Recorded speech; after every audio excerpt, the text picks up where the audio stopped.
নমস্কার বন্ধুরা, শুভ্রাজ কিচেনে সবাইকে স্বাগত। আজকে আমি আবারও একটা রেসিপি নিয়ে চলে এসেছি।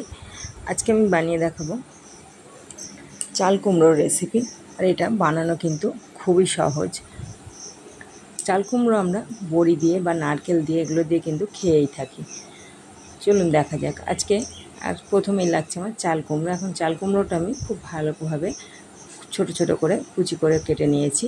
আর এর সাথে নিয়েছি একটা টমেটো, একটা কাঁচা লঙ্কা আর একটু ছানা। এখন একটা কড়া বসিয়ে দিয়েছি। আর কড়াতে আমি দিয়ে দিলাম বড় চামচের 1 চামচ সর্ষের তেল। তেল কিন্তু খুব বেশি লাগবে না। এখন এই তেলে আমি দিয়ে দিলাম একটা লঙ্কা ফোড়ন, শুকনো লঙ্কা ফোড়ন।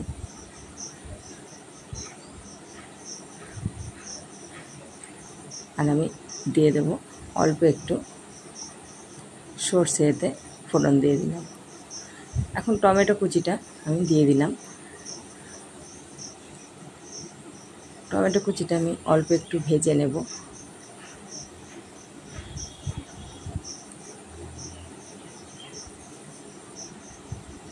এর মধ্যে এবার আমি ছানাটা দিয়ে দেব।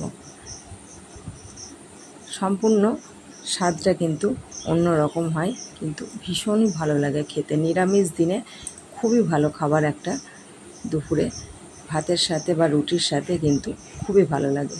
ছানাটা টমেটোর সাথে একটু ভেজে নিলাম। এবার আমি দিয়ে দিচ্ছি চেরা কাঁচা লঙ্কাগুলো। আর দিয়ে দিলাম 1 চা চামচ ধনে গুঁড়ো, 1 চা চামচ হলুদ গুঁড়ো। খুব বেশি মশলারও কিন্তু এতে প্রয়োজন হয় না।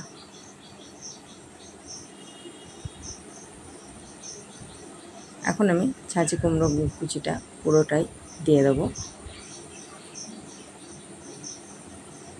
আর হয়ও কিন্তু খুবই তাড়াতাড়ি।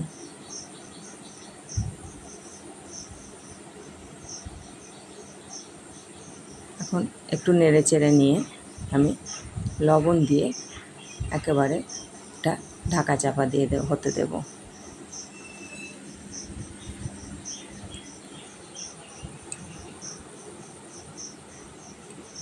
দিয়ে দিলাম স্বাদ মতো লবণ। আর এখানে কিন্তু আমি চিনির ব্যবহারটা করছি না। আপনারা চাইলে কিন্তু চিনি ব্যবহার করতেই পারেন। আমি এখানে অল্প একটু স্বাদের জন্য একটু আখের গুড় দিয়ে দেব।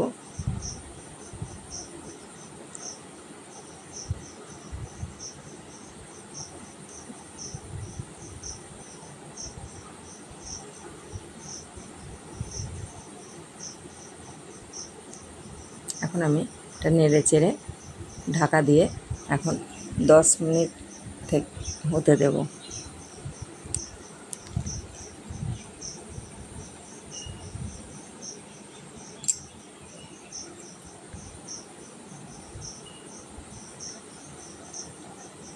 আমার চ্যানেলে যদি নতুন বন্ধু হয়ে থাকে, চ্যানেলটাকে সাবস্ক্রাইব করার জন্য অনুরোধ রইল। আর একটা লাইক দিয়ে পাশে থাকবেন। 10 মিনিট বাদে দেখুন কত জল বেরিয়ে গেছে। লাউ, ছাঁচি কুমড়ো এগুলোতে কিন্তু জল বেরিয়েই থাকে। এখন আমার ছাঁচি কুমড়োটা কিন্তু হয়েও গেছে কমপ্লিট। ভিডিওটা যদি ভালো লেগে থাকে একটা লাইক দেবেন, কমেন্টের মাধ্যমে জানাবেন কেমন লাগলো। বন্ধুদের সাথে বেশি বেশি করে শেয়ার করবেন।